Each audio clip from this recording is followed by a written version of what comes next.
I get asked all the times why I would use a QR code to activate augmented reality instead of just going to a website. Well, here's a couple examples on one scene.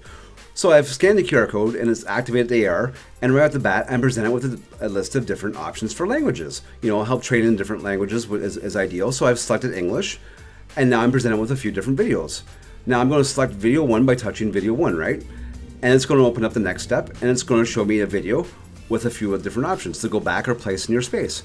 This video, I get to see that a little bit more up close, that the wooden dowels go in a certain way along with one of the joining pegs.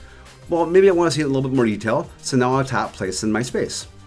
So now it's opened up Showcast, and now I can place this spatial instruction in my environment as well, and see exactly how all the pieces of the puzzle fit together, how all the components go in, where they go in, and have it assemble in front of me.